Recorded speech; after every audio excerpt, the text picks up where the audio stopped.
Friends, आज हम सीख रहे हैं एम एस वर्ड कोर्स, ये पार्ट 3। ठीक है। एम एस वर्ड ट्यूटोरियल मैंने बताया था कि मैं एम एस वर्ड का सीरीज़ में बहुत जल्द लॉन्च करने वाला हूँ और मैंने लॉन्च कर दिया है। ठीक है। और एम एस वर्ड सीरीज़ का ये पार्ट 3 वीडियो है। ठीक है। और आज हम इसमें सीखेंगे पैराग्राफ, होम टैब के अंदर पैराग्राफ ग्रुप और स्टाइल ग्रुप। ठीक है। तो चलिए शुरू करते हैं। तो पैराग्राफ सीखने के लिए सबसे पहले हमें एक पैराग्राफ लेकर आना होगा। तो मैंने बताया था पैराग्राफ फार्मूला क्या है। तो यहाँ पर टाइप करते हैं फार्मूला।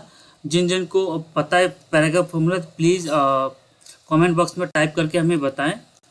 ठीक है कि पैराग्राफ फार्मूला क्या है। ठीक है। मैं इसको एंटर करूँगा तो बाय डिफ़ॉल्ट एक पैराग्राफ हमारे सामने आ जाएगा। ठीक है। तो आप यहाँ देख सकते हैं एक पैराग्राफ हमारे सामने आ चुका है। ठीक है। तो अब हम पैराग्राफ ग्रुप में ये जो अलाइनमेंट है, पहला ये लेफ्ट अलाइनमेंट है। मतलब हम कोई भी चीज़ लिखते हैं कॉपी पे, ठीक है, कॉपी में हम कोई भी चीज़ लिखते हैं तो लेफ्ट से राइट की तरफ लिखते हैं। ठीक है। ये बाय डिफॉल्ट लेफ्ट से राइट की तरफ लिखा हुआ है। इसे हम क्या कहते हैं? अलाइनमेंट लेफ्ट कहते हैं। क्या कहते हैं? Alignment left. ठीक है। ये अलाइनमेंट लेफ्ट से लिखा हुआ है। ठीक। और यहाँ पे और एक ऑप्शन दिया हुआ है सेंट्रल। मतलब अगर हम इसको सेलेक्ट करेंगे इस तरह से, दो पैराग्राफ हम सेलेक्ट कर लेते हैं। हम दो पैराग्राफ सेलेक्ट किए हैं। अब मैं इस पर क्लिक करूँगा तो ये पैराग्राफ सेंटर हो चुका है। आप यहाँ देख सकते हैं। ठीक है। ये सेंटर हो चुका है। इसको फिर से लेफ्ट अलाइनमेंट अगर हमें करना हो तो कैसे करेंगे? इसके लिए हम फिर से लेफ्ट अलाइनमेंट पे क्लिक करेंगे तो ये लेफ्ट अलाइनमेंट पहले जैसा हो जाएगा, लेफ्ट अलाइनमेंट हो जाएगा। ठीक है। तीसरा ऑप्शन है यहाँ पे, आप यहाँ देख सकते हैं कि अलाइनमेंट राइट है। अलाइनमेंट राइट है। अगर मैं इस पर क्लिक करूँगा तो ये जो अलाइनमेंट है वो राइट साइड हो जाएगा। ठीक है। आप यहाँ देख सकते हैं ये राइट साइड अलाइनमेंट हो चुका है। ठीक है। इसे भी अगर हम फिर से ठीक करना होगा तो कैसे करेंगे? फिर से हम लेफ्ट अलाइनमेंट पे क्लिक करेंगे तो ये लेफ्ट अलाइनमेंट हो जाएगा। ठीक है।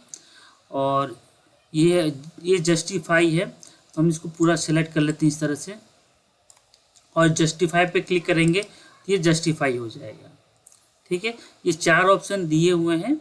इसको बहुत ज़्यादा इम्पोर्टेंट होता है एमएस, मैंने कोई भी ऑफिस में वर्क करने का। कोई भी जैसे कोई भी वर्क लिख रहे हैं, कोई भी आर्टिकल लिख रहे हैं, रिपोर्ट्स बना रहे हैं, ठीक है, या मतलब कोई भी पैराग्राफ लिख रहे हैं या लेटर्स लिख रेज्यूमे बना रहे हैं, तो उस समय इन सब का बहुत ज़्यादा यूज होता है। ठीक है। ये बेसिकली इस सेक्शन का बहुत ज़्यादा यूजफुल होता है। ठीक है। तो ये नीचे का चारों मैंने बता दिया है। ठीक है। अब इसमें थोड़ा सा ये समझते ये क्या दिया हुआ है। जैसे ये लाइन एंड पैराग्राफ स्पेसिंग है। जैसे कि मैं यहाँ पे समझाता हूँ। इसको पहले सेलेक्ट कर लेते हैं और इस पर हम क्लिक करेंगे तो यहाँ पे जैसे 1.0 है, 1.5 दिया हुआ है इस तरह से।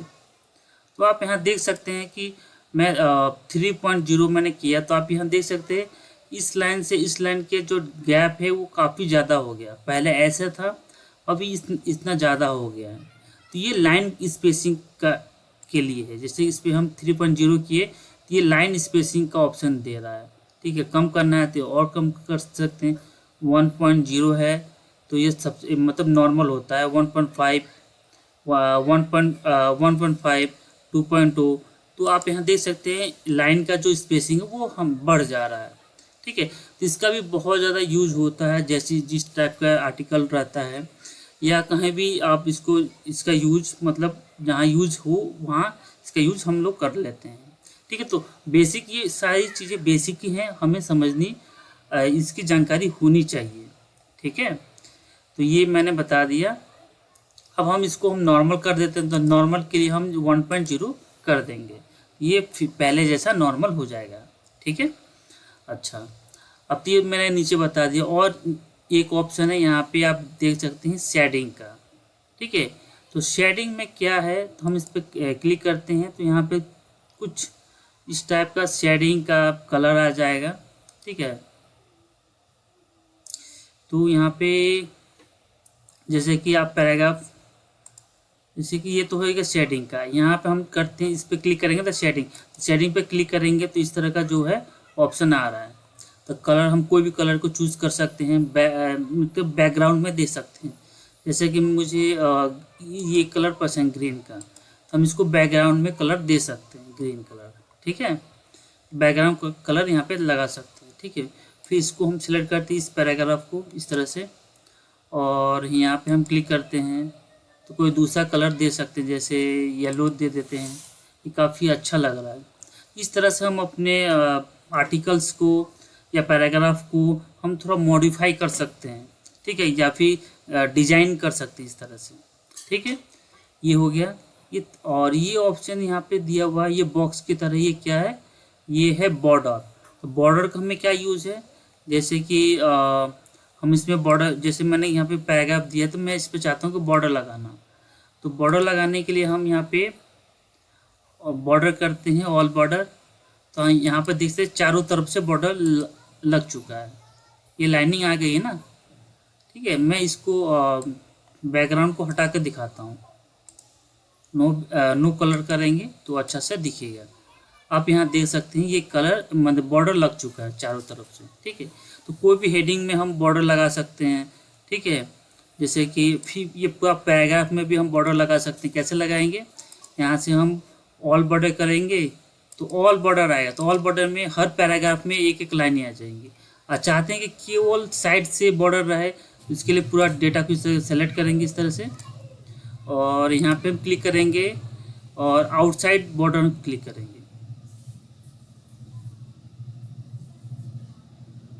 जैसे कि यहाँ पे आउटसाइड भी दे सकते हैं यहाँ पे, और ये ऑल बॉर्डर है, ये आउटसाइड है, ये इनसाइड बॉर्डर है, तो हम इनसाइड बॉर्डर इस तरह से दे सकते हैं। ठीक है, तो यहाँ में बहुत डिफरेंट बॉर्डर दिए हुए हैं। यहाँ पे आप देख सकते हैं बहुत तरीका, बॉटम बॉर्डर लगा सकते हैं, लेफ्ट है। ठीक है, तो अलग अलग बॉर्डर को यूज़ कर सकते हैं। जैसे कि इसको हम रिमूव, अगर जैसे हमने बॉर्डर को यूज़ किया, अब इस बॉर्डर को हमें रिमूव करना है तो कैसे करेंगे, इसके लिए हम नो बॉर्डर ऑप्शन एक यहाँ पे दिया हुआ है, इसे हम नो बॉर्डर ऑर्डर करेंगे इस तरह से। ठीक है, इसमें है बॉर्डर दिया हुआ है, तो अलग अलग इसको हम रिमूव कर देते हैं इस तरह से। तो यहाँ से हम नो कलर कर देंगे। ठीक है, ये मैंने बता दिया। ठीक है, थोड़ा सा और थोड़ा सा मैं आगे बता देता हूँ, थोड़ा सा एडवांस में बता देता हूँ। इसमें क्या है कि मैं इस पर क्लिक करूँगा तो बॉर्डर एंड शेडिंग हम चले जाते हैं। थोड़ा सा हम एडवांस इसमें बता देते हैं, थोड़ा सा बेसिक नॉलेज होना ही चाहिए। तो हम यहाँ पे बॉक्स क्लिक करेंगे तो यहाँ पे बॉर्डर हम अलग अलग डिज़ाइन के भी दे सकते हैं, शायद आपको पता ना हो। जैसे कि यहाँ पे डिज़ाइन दिया हुआ है, ये एडवांस में आता है, पर मैं थोड़ा सा बता दे रहा हूँ, फिर मैं आगे बताऊँगा। तो इस तरह से हम बॉर्डर को हम डिज़ाइन दे सकते हैं। यहाँ से ओके करेंगे तो आप यहाँ देख सकते हैं इस तरह का डिज़ाइन वाला बॉर्डर लगा सकते हैं। इतना ही नहीं, इसके साथ ही आप इस बॉर्डर कलर को बॉर्डर कलर भी दे सकते हैं। जैसे कि यहाँ पे है कलर, यहाँ पे कलर है तो कलर को आप कर सकते हैं। ठीक है, कोई भी जो बॉर्डर आप लेना चाहते हैं, जैसे कि मैं ये वाला बॉर्डर लेना चाहता हूँ तो इसका कलर हम दे सकते हैं इस तरह से। तो मैंने यहाँ पे मैं यहाँ पर लगा कर दिखाता हूँ।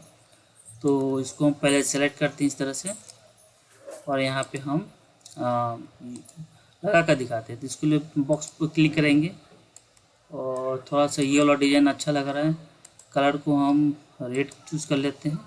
देखिए यहाँ पे प्रीव्यू शो हो रहा है कि आपका जो बॉर्डर है वो किस तरह से दिखेगा पेज पे। ठीक है, और हम ओके करेंगे तो आप यहाँ देख सकते हैं इस तरह से जो है ये बॉर्डर अच्छा दिख रहा है। ठीक है, काफ़ी बेहतरीन।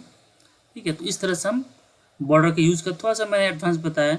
आगे हम वीडियो के साथ बने रहे, आगे हम ये बेसिक चीज़ें हम बता रहे हैं। ठीक है, बेसिक चीज़ें कंप्लीट होने के बाद हम थोड़ा जब एडवांस पढ़ाएंगे तो फिर आगे भी हम पूरा जीरो से एडवांस लेवल तक बताएंगे। ठीक है, तो अभी मैंने थोड़ा सा, हमको लगा कि थोड़ा सा बता देना चाहिए, क्योंकि थोड़ा सा इतना तो है, थोड़ा ताकि थोड़ा इंटरेस्टिंग लगे, थोड़ा सा अच्छा लगे। और आगे बहुत सारी चीज़ें हैं जो आप सीखने के लिए, और एडवांस लेवल में बहुत सी बेहतरीन चीज़ें हैं सीखने के लिए और समझने के लिए। ठीक है, अब हम आगे बढ़ते हैं। इस बॉर्डर को हम थोड़ा सा रिमूव कर देते हैं इस तरह से, ठीक है। ये जो ऑप्शन मैंने है ये इस पर क्लिक किया, क्लियर और फॉर्मेटिंग, मतलब हम पैराग्राफ में कोई भी फॉर्मेटिंग किए हुए रहेंगे उसको हमें रिमूव करना है, तो हम क्लियर ऑल फॉर्मेटिंग पे क्लिक करेंगे तो वो फॉर्मेट जो है क्लियर हो जाएगा, डिलीट हो जाएगा, ठीक है। ये हमने कर दिया, ठीक है। आप यहाँ देख सकते हैं, यहाँ पे थोड़ा सा पैराग्राफ ये दिया हुआ है, मैं थोड़ा सा और 2 पैराग्राफ ले लेता हूँ। इसके ऊपर के साइड में है ये बुलेट्स, ठीक है। हम बुलेट्स पे क्लिक करते हैं तो आप यहाँ देख सकते हैं 2 पैराग्राफ है, तो यहाँ पे 2 बुलेट्स दिए हुए हैं, ठीक है।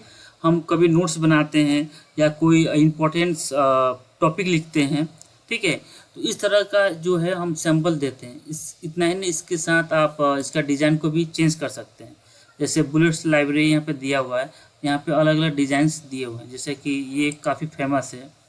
बुक्स वगैरह में आप कभी भी तैयारी किए होंगे एसएससी वगैरह या यूपीएससी बीपीएससी के लिए, तो उस समय जब बुक्स पढ़ते होंगे तो इस तरह का काफ़ी सैम्पल बुलेट्स देखने को मिलता है। बुक्स वगैरह में इसका यूज़ किया जाता है, जब बुक्स बनाते हैं तो उस समय इसका यूज़ किया जाता है। इस तरह के बुलेट्स दिए हुए रहते हैं, ठीक है। और इसके साथ ही और भी डिज़ाइन है, जैसे कि ये साइन का, ठीक है। इसके साथ ही और भी डिज़ाइने हैं, ये है। इस तरह से काफ़ी अच्छा डिज़ाइन के लेवल है, तो जिस तरह का आपको डिज़ाइन पसंद है उस तरह से आप बुलेट को यूज़ कर सकते हैं, ठीक है। फिर नीचे मैं पैराग्राफ इस तरह से सेलेक्ट कर लेता हूँ, ठीक है। इसमें और इसके साथ ही आप नंबर्स में देना चाहते हैं, जैसे कि पैराग्राफ है या कोई टॉपिक है का, या फिर कोई इम्पोर्टेंट सी कुछ मतलब लाइनें लिखी हुई हैं, हम उसमें नंबरिंग करना चाहते हैं, ठीक है, या अल्फ़ाबेट को यूज़ करना चाहते हैं, या रोमन नंबर में हम यूज़ करना चाहते हैं, तो वो आप दे सकते हैं। जैसे 1 to 2 पैराग्राफ मैंने लिया तो 1 to 2 आ रहा है, ठीक है। इसके साथ अगर ABC अल्फ़ाबेट यूज़ करना चाहते हो तो अल्फ़ाबेट आ जाएगा। स्मॉल में करना चाहते हो तो स्मॉल का ऑप्शन दे रखा है, ठीक है। इसके साथ ही रोमन्स में यूज़ करना चाहते तो रोमन्स में दे रखा है, ठीक है।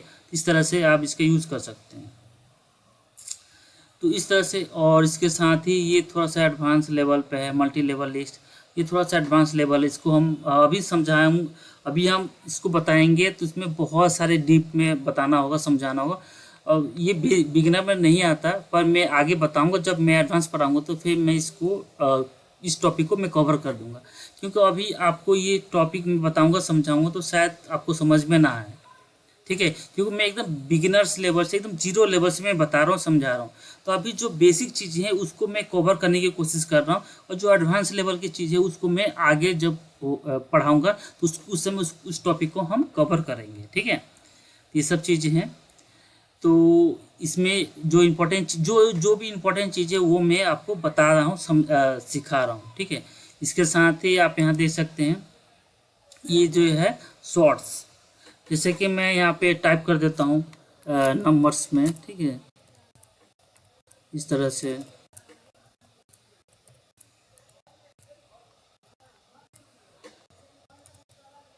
ठीक है। तो इस तरह से मैंने नंबर को मैंने टाइप किया, इसको हम नंबर्स को सेलेक्ट करेंगे इस तरह से, ठीक है। इसके बाद हम यहाँ पे A to Z इस पर क्लिक करेंगे तो यहाँ पे 2 ऑप्शन पूछते हैं, एक असेंडिंग ऑर्डर, एक डिसेंडिंग ऑर्डर।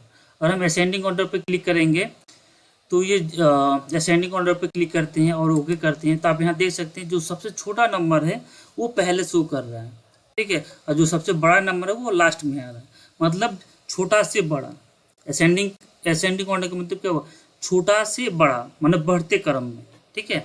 अब यहीं पे अगर हम दूसरा ऑप्शन करते हैं डिसेंडिंग ऑर्डर, तो आप जैसे मैं ओके करूँगा तो बड़े से छोटा, मतलब बड़े से छोटा मतलब घटते क्रम में, ठीक है, मतलब बड़ा से पहले सबसे इतना 9555 है, फिर 56, मतलब बड़ा से छोटा, इस तरह से इसका यूज़ किया जाता है, ठीक है। तो ये टॉपिक है, ठीक है, पैराग्राफ ग्रुप के अंदर, ठीक है। और इसके साथ ही आप यहाँ देख सकते हैं हेडिंग का ऑप्शन दिया, हेडिंग का दिया हुआ ऑप्शन, हेडिंग और टाइटल का। इसका क्या मतलब है, जैसे कि आप इसको हम पूरा सेलेक्ट करते हैं और यहाँ पे क्लियर फॉर्मेट करते हैं, ठीक है। तो यहाँ पे हेडिंग दिया हुआ है, जैसे कि हम इस वाले वर्ड, इस वाले सेंटेंस को हम हेडिंग देना चाहते हैं, इस हेडिंग पे क्लिक करेंगे तो ऑटो इस पे बाय मतलब ऑटोमेटिक ये हेडिंग का मतलब ऑप्शन बन जाएगा, ये हेडिंग बन जाएगा। ठीक है, हेडिंग का ऑप्शन यहाँ पे दिया हुआ है। टाइटल का ऑप्शन देंगे, जैसे कि मैं टू मेक योर डॉक्यूमेंट्स को ये टाइटल देना चाहता हूँ, तो मैं इस पर टाइटल पे क्लिक करूँगा तो टाइटल हो जाएगा, टाइटल बन जाएगा। टाइटल थोड़ा सा बड़ा होता है हेडिंग से छोटा। यहाँ पे हेडिंग 1 हेडिंग 2 करके 6th हेडिंग तक दे सकते हैं। ठीक है, यहाँ पे टाइटल दिया हुआ, फिर यहाँ पे सब टाइटल दिया हुआ थोड़ा सा उससे छोटा। इसमें यही चीज़ है, हेडिंग और सब हेडिंग और टाइटल। इसका काफ़ी ज़्यादा यूज नहीं होता है, बाय डिफ़ॉल्ट आप मैनुअल भी हम टाइप कर सकते हैं। लेकिन ये बेसिक चीज़ है, बताना ज़रूरी है, समझाना ज़रूरी है। ठीक है, तो हम बता रहे हैं और समझा रहे हैं। यहाँ पे थोड़ा सा स्टाइल भी दिया हुआ है, जैसे कि हम आप यहाँ देख सकते हैं, थोड़ा सा इसको पैराग्राफ को हम सेलेक्ट करते हैं, 2 पैराग्राफ को, और स्टाइल में हम चलते हैं तो आप यहाँ देख सकते हैं अलग अलग डिज़ाइन के यहाँ पे दिए हुए हैं। ठीक है, आप यहाँ देख सकते हैं डिज़ाइन और जो है वो चेंज हो रहा है, डिज़ाइन इस तरह से चेंज हो रहा है। हेडिंग लिखा हुआ, फिर यहाँ पे पैराग्राफ स्टार्ट है, फिर यहाँ पे टाइटल दिया हुआ, फिर यहाँ पे पैराग्राफ स्टार्ट है। ठीक है, तो इस तरह से यहाँ पे इसका मतलब मेन चीज़ का हेडिंग टाइटल और सब टाइटल का इसका यूज है। तो इतना इसका बेसिक ही इसका यूज होता है। ठीक है, तो इस तरह से हमने जो है आज का टॉपिक को मैंने पैराग्राफ ग्रुप को मैंने कवर किया और स्टाइल ग्रुप को मैंने कवर किया। ये उतना ही ज़्यादा इम्पोर्टेंट नहीं है, जो सबसे ज़्यादा इम्पोर्टेंट था इसको मैंने पूरी अच्छी तरह से डिटेल में जो भी बेसिक चीज़ें थे मैंने बता दिया, समझा दिया। और आप जो भी टॉपिक छूटा है उसको एडवांस में हम बता देंगे और समझा देंगे। ठीक है, अगर ये वीडियो आपको अच्छा लगे तो वीडियो को लाइक करें, और लाइक करके जाना, क्योंकि वीडियो बनाने में बहुत ज़्यादा मेहनत लगता है। ठीक है, और इस वीडियो को अधिक से अधिक शेयर जरूर करें। ठीक है, और सब्सक्राइब करना ना भूलें। तब तक ले जय हिंद।